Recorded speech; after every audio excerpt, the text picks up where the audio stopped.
Hello, my name is Anjani, and today I'm reading the New Moon Astrology Report for the upcoming new moon in Leo, which happens at about 2:45 a.m. Pacific Standard Time on July 23rd, which is actually tomorrow.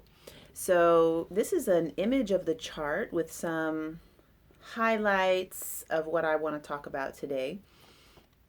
So, new moon point is the beginning of a season in a way. This we would call Leo season, or I like to refer to the seasons as by their sign. And then during that cycle is sort of an embodiment of the archetypes and the elements that are represented by each sign. So, starting off Leo season, we have a lot of exciting things that I want to briefly talk about metaphorically. And just know that Leo season is really an exuberant time to be full of yourself in a good way.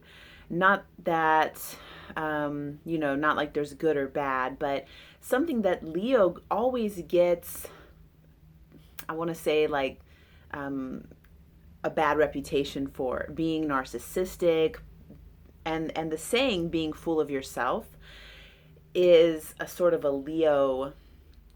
If someone's talking to me about their boyfriend or girlfriend, and there's a few key words that lead me to think somebody's got a Leo archetype, Leo rising or a Leo moon, that sort of can lead them to, to be in a fullness of themselves. So, how can we be that full of ourselves in a way that doesn't offend people? And, my insides are saying, don't worry about that if it offends people or not. Okay, so let's talk about, you know, being full of yourself while allowing others to also be full of themselves. So that I from having a close relationship with somebody who has Leo rising, that is one of the key factors that make being full of yourself not healthy, is that you can possibly be so absorbed with yourself, and so, the word self-centered, selfish, that can become obnoxious when it's forcing other people out of their own selfhood. So, finding a way to be full of yourself in a way that invites other people to be full of themselves also, is something that I would recommend for Leo season. How can I be fully alive in my body, self-sufficient, radiant, burning that fire from within that overflows and, creates this real magnetic field around my own body that is so big and bright that it invites other people around me to light their fire too. That image of the candle flame that lights the other fires. This flame didn't get dimmer or less bright by lighting the other fires. So that's something to think about as we move into Leo season, an imagery that feels really good, and allowing you to be full of your own fire,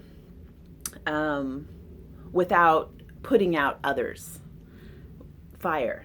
Yeah, I like that. I like that a lot. So, starting off the sun and moon, 0 degrees Leo, we have Mars actually just right there, as the new moon is exact. Mars is at 1 degree of Leo. So that really brings Mars into this whole new moon cycle as bringing that bravado to the new moon. So within yourself, checking, how can I bring these elements into my life? Excitement and charisma, because Mars is that bravado. We call this the inner masculine, or the way that we express our drive. Um, so put it, and it's in Leo, which the sun is like Leo. The sun being what shines over everything. It's, everybody notices the sun. In cultures, we worship the sun. Um, and Leo is royalty. Leo is the king and queen, really emphasizing that spark of royalty within each of us. So asking yourself, how can I eat up, nourish myself with these qualities, and really shining that out into the world. So this stellium we have with the moon, the sun, and Mars is trine to Chiron, giving us this inner alchemist energy. So that fire that can sort of ravish. And the way this feels to me right now is sort of digesting the wounds, having that fire be able to digest and absorb. So I'm in this tantric philosophy class right now, and something that I just read in the reading was having the challenging and painful experiences of life be just as nourishing to us as those positive, beneficial experiences that we have. And the way to do this, as the teacher was saying, was to be open and vulnerable. When you have a good experience, what we call a good experience, where everything's going your way, somebody hands you gifts, and everything is just a magical experience. You're super open, you're vulnerable, you're open to receiving those things. You breathe it in, it passes through your body, and it's like, yes. And then when the challenging things happen, we have a tendency to contract and shut down, and we don't want to breathe those in. We reject them and push them away. And so those experiences sort of lodge places in our body. So what that was coming to, and when we're looking at the sun, moon, and Mars in Leo being trine to Chiron, when we have those negative experiences or things that bring pain or allow us to feel pain or give us a challenge, being able to have that same open vulnerability, being open to receive that experience fully, breathe it in, let it, run through your body. And it gives me chills every time I hear that song. There's a hip hoppy sort of song on the radio these days, called, I don't know what it's called, but he says, I don't want to live anymore, and it's about suicide. I'm getting choked up just thinking about it, because I have somebody close in my family who's dealing with that. And also, people who come to me for astrology readings, this is a topic that comes up. And, really being able to breathe that in and feel it, and if you gotta cry, let it out, not let it out, but let it move through you, and let that energy permeate your body, and don't be afraid of it, just let it do whatever it's going to do with you, because it's not going to kill you. Letting the experience pass through your body isn't going to kill you. You're going to let that digest. And what happens is that there is an alchemy that happens. This inner fire sort of cooks and moves that energy, and it is nourishing to you. So not only is it nourishing to you, it doesn't get lodged and get stuck in your body. So that's what I'm seeing here with this trine to Chiron, the alchemist, digesting, not just digesting those painful and challenging events, but also digesting the positive experiences too, because we can also do the same thing. I got a compliment and I contract sometimes. I was out last night at this amazing show, and this gorgeous African man sat next to me and started talking to me, and I felt myself I got a little bit nervous and contracted, and those experiences can also get lodged in our body. And so just allowing yourself to feel what comes up and alchemize it. And that's the energy of Chiron. So if you're tuning into the sky, you're able to tune into that, from the cosmic plane into your body and back and forth, because as we know now,